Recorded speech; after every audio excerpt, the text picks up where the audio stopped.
Hi viewers, welcome to UTV. This is Sonika. So బేసిక్గా ఆఫీస్కి వెళ్ళే వాళ్ళు లేదంటే కాలేజెస్కి వెళ్ళే వాళ్ళు ఎక్కువగా మెట్రో మీద డిపెండ్ అయి ఉంటారు కదా. కానీ మెట్రో ప్రైజెస్ చాలా ఎక్కువగా పెరిగిపోయినాయి. సో దీని యొక్క ఇంపాక్ట్ ఏంటి అనేది ఒకసారి సామాన్య ప్రజలతోనే మాట్లాడి వాళ్ళు ఏమంటారో తెలుసుకుందాం. మీ పేరు? చైతన్య గారు. యాక్చువల్లీ మెట్రో ప్రైసెస్ ఇంక్రీజ్ అవుతున్నాయి, దీని మీద మీ స్పందన ఏంటి? అండ్ ప్రయాణికులు తగ్గే అవకాశం ఉందంటారా దీనివల్ల? ఛాన్సెస్ ఉన్నాయి ఎందుకంటే ఓవరాల్ ఎలా చెప్పాలి అంటే ఇప్పుడు ఆల్రెడీ ట్రాఫిక్ అవుతుంది. మెట్రోని ఇంక్రీజ్ చేయట్లేదు. మెట్రోని ఇంక్రీజ్ చేయడం వల్ల ప్రాబ్లం ఉండదు. పబ్లిక్ హెవీ అవుతున్నారు, మెయిన్లీ హైటెక్ సిటీ. అదే కాక అందరూ జాబర్స్ ఉన్నారు, వచ్చే ఛాన్సెస్ ఉన్నాయి. అండ్ నార్మల్ పీపుల్ తగ్గే ఛాన్సెస్ ఉన్నాయి. జాబ్ చేసే వాళ్ళు వచ్చే ఛాన్సెస్ ఉన్నాయి, ఎందుకంటే మ్యాండేటరీ వాళ్ళకు. నార్మల్ పీపుల్ మీద కొంచెం ఎఫెక్ట్ పడుతుంది. ఓకే, ఇప్పుడు చిన్న చిన్న ఉద్యోగాలు చేసుకునే వాళ్ళు ఉంటారు కదా, వాళ్ళకి ఇది కట్టుకోవడమే కొంచెం కష్టం బేసిక్గా. ఇప్పుడు పెరగడం వల్ల వాళ్ళకి ఒక ఇంపాక్ట్ ఎలా ఉంటుంది అంటారు? అంటే ఇంకా ఇంపాక్ట్ అన్న కొన్ని సిచ్యువేషన్స్లో ఇంకా మనీ అడ్జస్ట్మెంట్ చాలా ఎక్కువ అవుతుంటుంది. అది సిచ్యువేషన్. ఎందుకంటే నార్మల్గా ప్రైజెస్ మాట్లాడొద్దు. కొంతమంది 10,000 వచ్చే వాళ్ళు ఉంటారు, 15 వచ్చే వాళ్ళు ఉంటారు. బై ఛాన్స్ వాళ్ళకు లాంగ్ నుంచి కంఫర్ట్ ఉంటుంది, అక్కడ రూమ్ ఉండొచ్చు, ఇల్లు ఉండొచ్చు. ఇక్కడికి వచ్చి ఉండి ఈ ఎక్స్పెన్సెస్ కన్నా ఈ మెట్రో ఛార్జెసే బెటర్ అని అనుకుంటారు.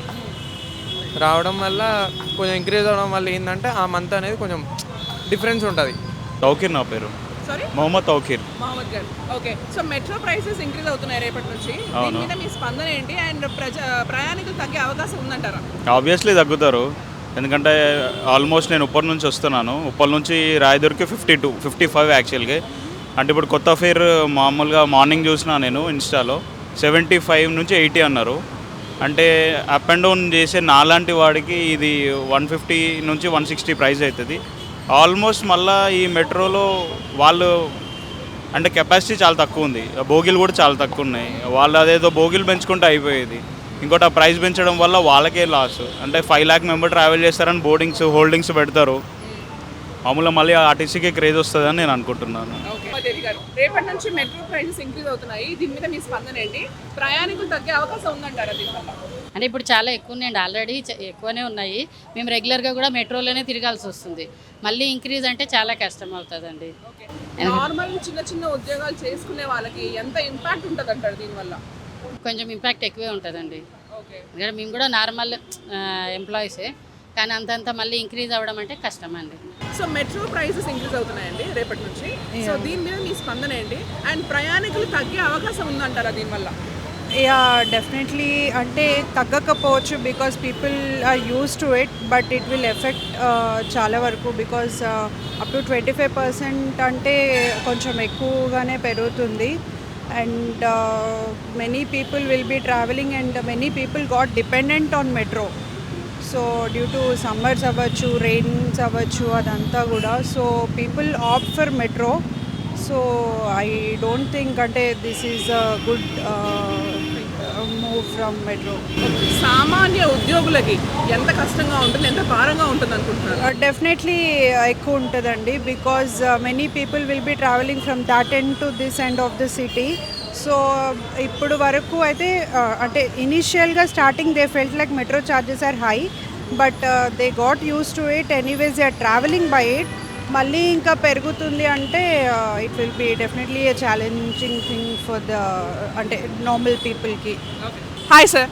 హాయ్ పేరండి? శ్రీకాంత్ రెడ్డి. ఓకే సార్, రేపటి నుంచి మెట్రో ప్రైసెస్ ఇంక్రీజ్ అవుతున్నాయి, దీని మీద మీ స్పందన ఏంటి? అండ్ ప్రయాణికులు తగ్గే అవకాశం ఉందంటారు? ప్రయారిటీ అయితే తగ్గదు, బికాజ్ ఈ కాంగ్రెస్ గవర్నమెంట్ ఏం చేస్తుందో అసలుకి ఏం తెలుస్తలేదు. ఈ ప్రైజెస్ ఇంక్రీజ్ అవ్వడం వల్ల అంటే ఇట్స్ టూ హారబుల్. లైక్ ఇప్పుడు నేను ఎల్బినార్ నుంచి స్టార్ట్ అవుతాను. ఎల్బినార్ నుంచి ఇక్కడికి రావడానికి now 60, they are increasing it to 75 అంటే like almost they are increasing almost 10 to 15% they are hiking. So it is very bad. అని లాస్ట్లో ఉంది అని చెప్పేసి ప్రజల మీద వేయడం అనేది ఇట్స్ వెరీ రాంగ్. సో నా ఫీల్డ్ అయితే అది, ఐ మీన్ లైక్ నా ఒపీనియన్ అయితే అది. సామాన్య ఉద్యోగులకి ఎంత కష్టంగా ఉంటుందంటారు? కష్టంగా ఉంటుంది, లైక్ ఇప్పుడు భారంగానే ఉంటుంది. లైక్ డైలీ వచ్చే వాళ్ళకి, వీక్లీ 5 days వచ్చే వాళ్ళకి ఇప్పుడు నేనే ఎగ్జాంపుల్ తీసుకోండి, అప్ అండ్ డౌన్ 150 రూపీస్ అవుతుంది. 150 రూపీస్ అనేది లో శాలరీస్కి నాకు బాగానే ఉంది పే, బట్ లో శాలరీస్ ఉన్న వాళ్ళకి చాలా ఇబ్బంది అవుతుంది కదా. They has to think like ప్రతి ఒక్కరిని కన్సిడర్ చేసుకొని ప్రైజెస్ అని పెడితే బాగుంటుంది. Prices will affect for so many people, madam, because nearly around 5 lakh people are traveling every day. but for on everybody it will become a burden only. So what is the percentage, it comes to nearly 20% it is increasing, because earlier it is 60 rupees, now it has become 75 rupees now. So it comes to around 20%. So there the official has to rethink once more. Okay so సామాన్య ఉద్యోగులకు కష్టం అంటారా ఇదంతా? ఖచ్చితంగా కదండి, ఎందుకంటే earlier I use to spend only 3,000 rupees per month. Now it is going to become around 4,500 rupees. Where I am coming from, Nagol, that area. So every day I have to spend it now 75, 150. So that it becomes a little bit burden only on everybody. దీనివల్ల ప్రయాణికులు తగ్గే అవకాశం ఉందంటారా? No, there I can, because we have habituated for this metro traveling. చూసారు కదండి, జనాలు చాలా ఇబ్బంది పడుతున్నారు మెట్రో ప్రైజెస్ ఇంక్రీజ్ అవడం వల్ల. ప్రభుత్వం ఈ నిర్ణయాన్ని వెనక్కి తీసుకుంటే బాగుంటుందని కోరుకుంటున్నారు. So that's it for today, and cameraman కిరణ్తో సోనికా, యూటీవీ.